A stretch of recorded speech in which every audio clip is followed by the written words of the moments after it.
There we go. Hi, Steve. Hello. Good morning. How are you? Good. Very well, thank you. Good. Can you hear me? I'm sorry, the signal here doesn't seem great. Can you see me at No, all? we can hear everything. Yeah. How are you doing? Can you Okay. hear us? I can't see me, so as long as I'm in the picture properly, then we can keep going. Yeah, we can see you. No problem. Okay, awesome. Awesome. Thanks for joining us today, Steve. I've just given a very sort of basic rundown of who you are and what you do, but maybe for our viewers who are joining now, if you could just give an introduction to all the different sports programs that you're involved in. Okay, I'm a triathlon coach at heart. My mom was a physics teacher growing up, so I kind of grew up on the sports field doing all the different kind of sports. Now I have a triathlon coaching company called Embark, and it's basically to get adults into sport, and it's multi-sport, so it's swimming and biking and running, and then obviously triathlon as well. And we also then have sports analytics, which you mentioned earlier, which is a program for us to kind of find sports that children are good at. So it's not like a talent finding program. It's not like we're there to find the best kid in that sport. It's more to find what the kid will be good at according to his kind of his height or his sorry, I've forgotten the word now, but his prepositions that he's born with. I don't think prepositions is the right word, but it'll come to me. And then Okay. I think I'm sure we'll catch up on that one. And then I'm also chairman of ATC Multisport, which is a multi-sport club here on the Atlantic Seaboard in Cape Town. And again, that's just a platform for triathletes and athletes to meet each other and train together. Okay, super.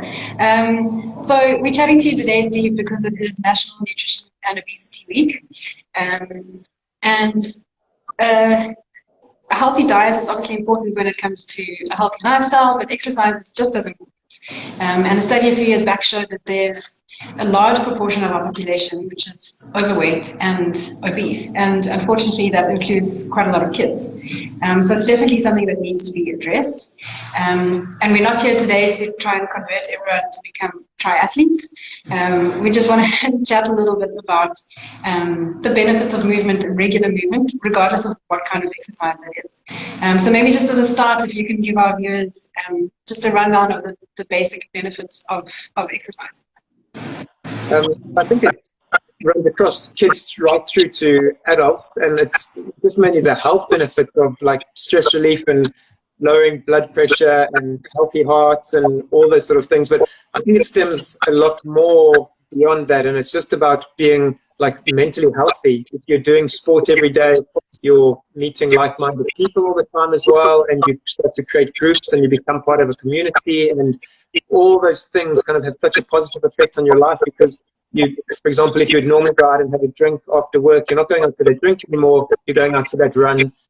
You almost like change your friends at the same time. So if you've got friends that are kind of only going out and kind of being what we call unhealthy then, and being out or drinking or staying up late, now you know you can't stay out late anymore because you know you've got to get up in the morning to train. So I think it's a combination of everything, and when you get all these things together, it has a huge positive effect on your life.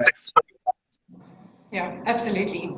And Steve, those things also obviously relate to children, but are there additional benefits to kids starting with exercise and sport early on?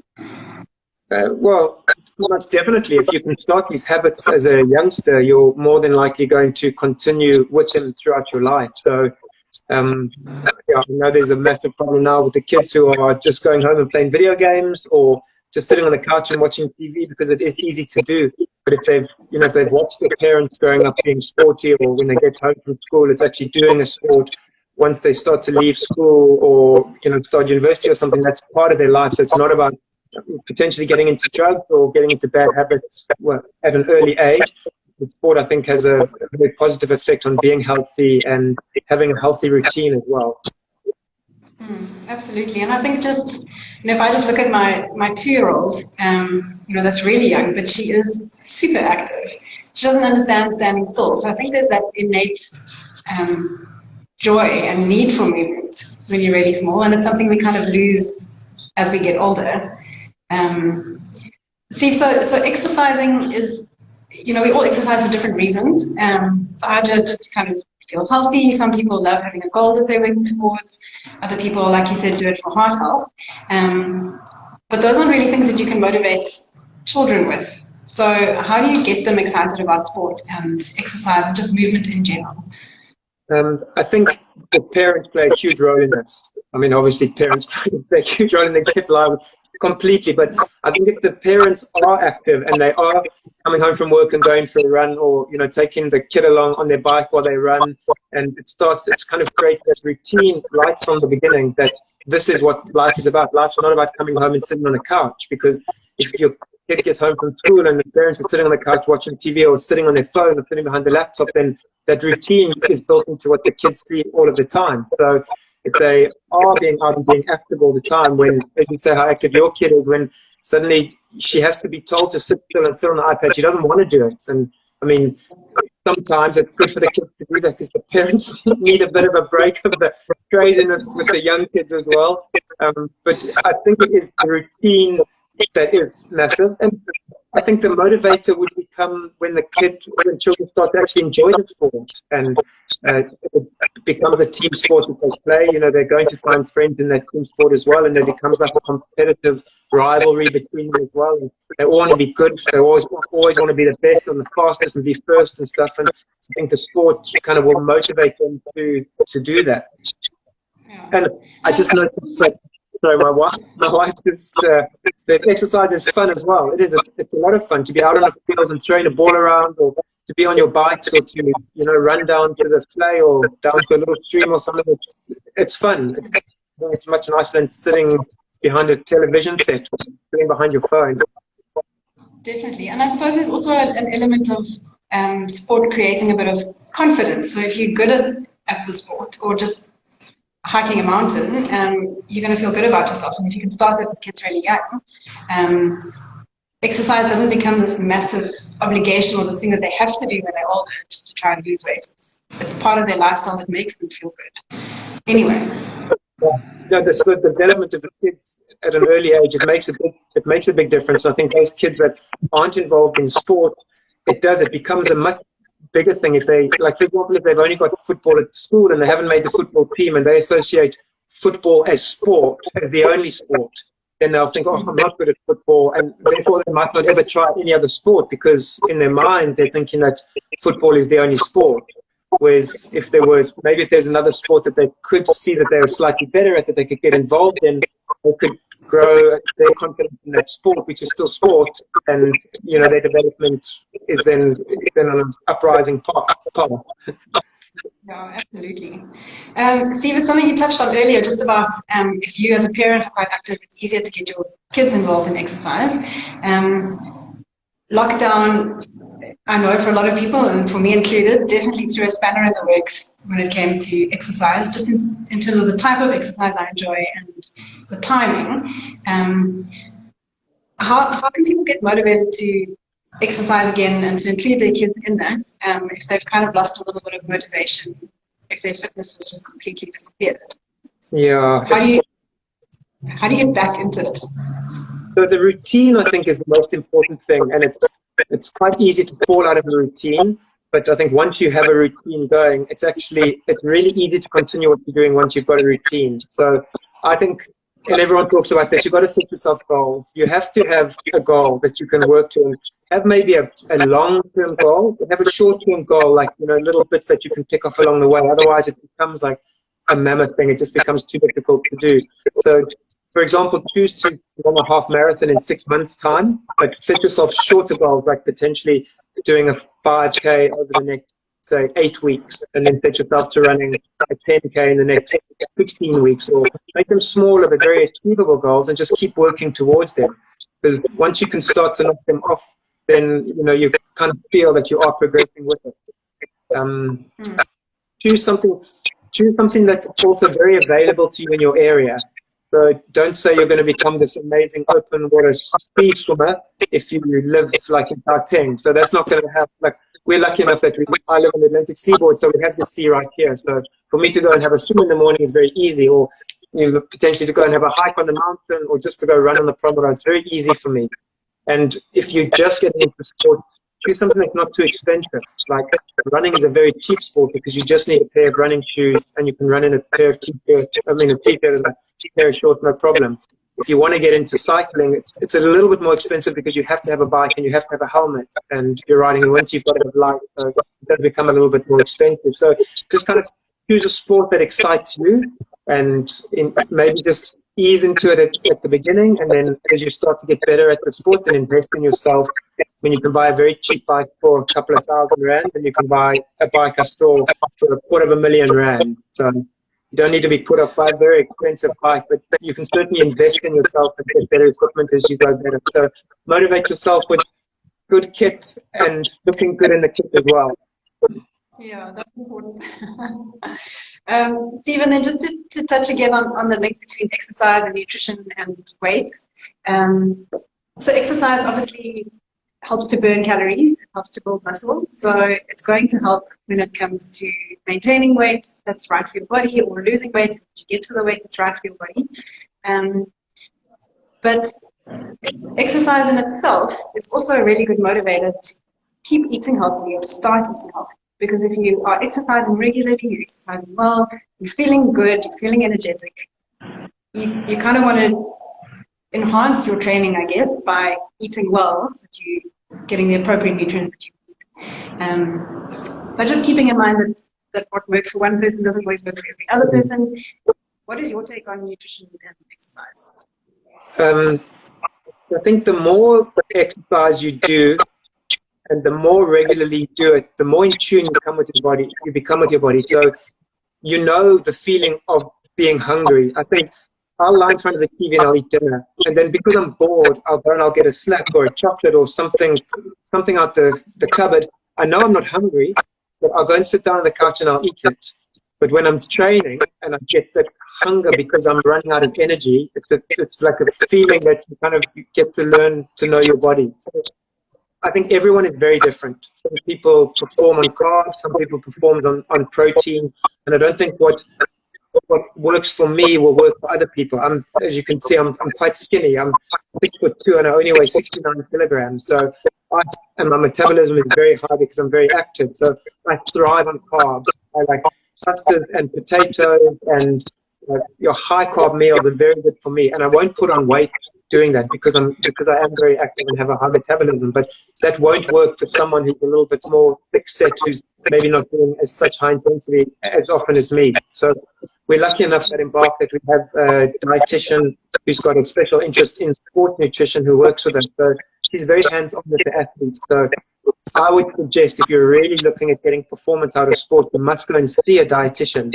And the dietitian can then write you an eating program, exactly how it will work for you specifically. So it is very different to everyone. And you can also experiment. I mean, it obviously will cost to go and see a dietitian, but you're getting good advice there as well. So she will be able to do correct blood tests on you and analysis on you so that the food that she recommends to you and the ingredients that will be in your food will be correct for you. So if your aim is to lose weight or gain weight or perform in sport, that will be set specifically and personally for you. Otherwise, I say you can, there are apps that you can download. I think it's called MyFitnessPal. You can, you can download that and you can upload all the food you eat every day, and you obviously put in your details and your goals and stuff. And each day it outlines how much you should be eating. And obviously, when you're plugging in what you're eating, it shows you you've got a deficit calorie intake or during the day. So you can actually work out if you are going to be losing weight or putting weight on. So yeah, I would say out of this long story I just told, is either seek a dietitian who can really help you, pay for the expert advice, or just test it yourself. Eat something like a big high carb meal and do the same training, and a couple of days later eat a different meal and do the same training and see how you feel. And actually just write it down every time, because you can always refer back to it and see when you felt good you were eating this, or when you were feeling a bit sluggish you were eating this. So kind of keep a food diary as well. But a dietitian is the way to go. Well, just to get a bit of a plan that could work for you, and you can still find leeway within that to see what works and what doesn't work. But I think you hit on such a good topic, is that it's really learning to trust your body, because your body's going to tell you what you need. And there's a big difference between automatic eating and when you physically. And if you're training a lot, you will feel that physical function. Steve, if you don't mind sharing, can you maybe just list 3 of your favorite snacks for when you are training?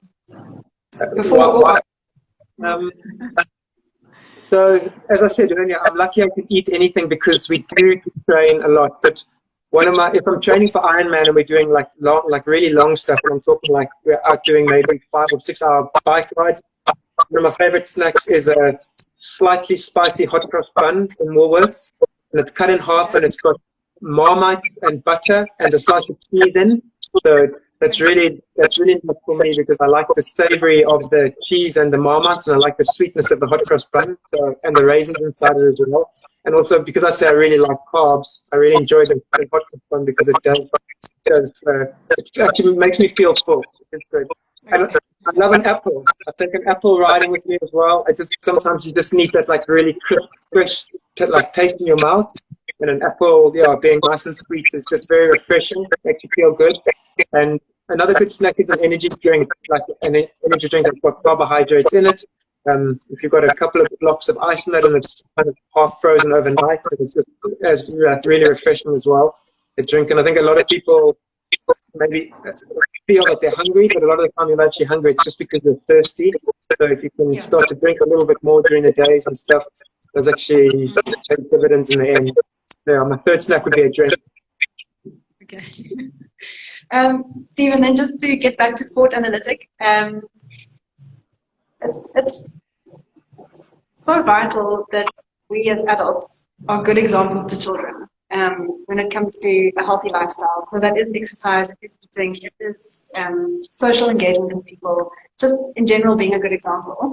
And I know at Sport Analytic, your aim there is to just kind of get kids to love movement and to figure out what they enjoy.